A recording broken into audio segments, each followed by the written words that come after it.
यानंतरची बातमी आहे पुण्यातून। आदिवासी विद्यार्थी आश्रमगृहात विद्यार्थ्यांनी आमरण उपोषण सुरू केलंय। कारण काय तर गडचिरोलीतील सर्पदंशाने मृत्यू झालेल्या विद्यार्थ्यांच्या कुटुंबाला 1 कोटींची मदत द्यावी अशी मागणी विद्यार्थी करतात। तसंच राज्यातील प्रत्येक आदिवासी आश्रमशाळेचा 10 कोटी रुपयांचा विमा उतरवावा अशा मागण्या त्यांनी केल्यात। तसंच 5 ऑगस्टचा शासन निर्णय रद्द करण्याच्या मागणीसाठी गेल्या 6 दिवसांपासून हे उपोषण सुरू आहे।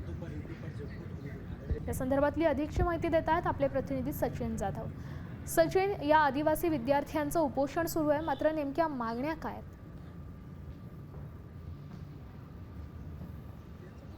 नक्कीच आपण पाहतोय की मी सध्या पुण्यातील हडपसर परिसरात असलेल्या मांजरीच्या आदिवासी मुलांच्या वसतिगृहामध्ये आहे, ज्या ठिकाणी ही मुलं जे आहेत ते गेले 6 दिवसापासून अशा प्रकारे उपोषण करत आहेत। तर अनेक शहरातले विद्यार्थी या ठिकाणी त्यांच्यासोबत हे आंदोलन आणि या उपोषणामध्ये सहभागी झालेले आपल्याला पाहायला मिळतात। एकूणच त्यांच्या मागण्या काय आहेत हे त्यांच्याकडूनच आपण जाणून घेऊयात। गेले 6 दिवस झालं तुम्ही या ठिकाणी उपोषणाला बसलाय, काय प्रमुख मागणी आहे तुझी ज्या उपोषणासाठी तुम्ही हे सगळं करता? आमची जी प्रथम मागणी आहे ती 5 ऑगस्ट 2026 रोजी जो GR काढला तो रद्द झाला पाहिजे। त्यानंतर 14ला काढला तो देखील रद्द झाला पाहिजे। 2011चा GR आहे तो लागू करा आणि त्याच्यामध्ये भत्त्यामध्ये वाढ असेल, इतर ज्या गोष्टी असतील त्यांच्यामध्ये सुधारणा करा।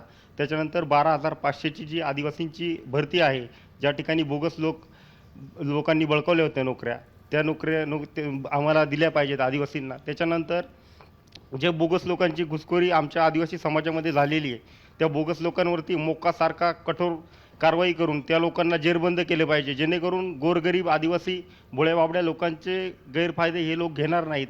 त्यासोबतच गडचिरोलीमध्ये दुर्घटना घडते आणि आदिवासी विद्यार्थिनी मृत्युमुखी पडतात, त्या विद्यार्थिनीला देखील मदत झाली पाहिजे। आता नागपूरला आपण बघितलं की हेलिकॉप्टरच्या माध्यमातून त्या मुलींना नागपूर या ठिकाणी आणण्यात आलं, त्या मुलींना देखील 50 लाखाची मदत त्यांच्या कुटुंबाला झाली पाहिजे, ही आमच्या विद्यार्थ्यांची प्रमुख मागणी आहे।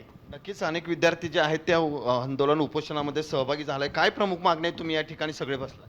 आमच्या अतिशय मूलभूत मागण्या आहेत, त्या म्हणजे आदिवासी मुलींच्या वसतिगृहामध्ये जे पाणी किंवा लाईट ह्यासारख्या मूलभूत प्रश्नांवरती घेऊन आम्ही आज इथं बसलेलो आहेत।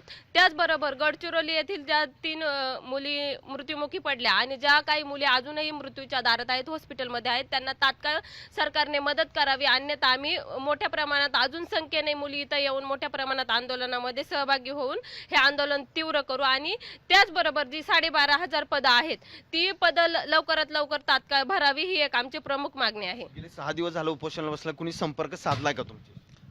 विविध संघटनेने या ठिकाणी संपर्क साधला, जसं की SFI असेल, बाकीच्या ज्या काही संघटना आहेत त्यांनी या ठिकाणी येऊन भेटी देऊन गेल्या।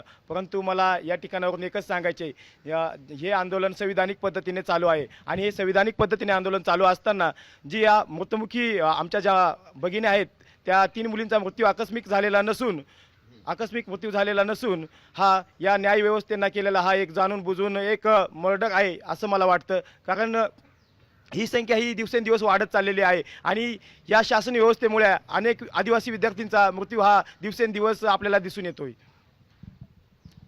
आम्ही यांनी ज्या मागण्या मांडल्या यासोबतच काही अजूनही मूलभूत मागण्या आहेत, जसं की आपण गडचिरोलीचं प्रकरण बघितलं, 6 मुलींना विषबाधा झाली।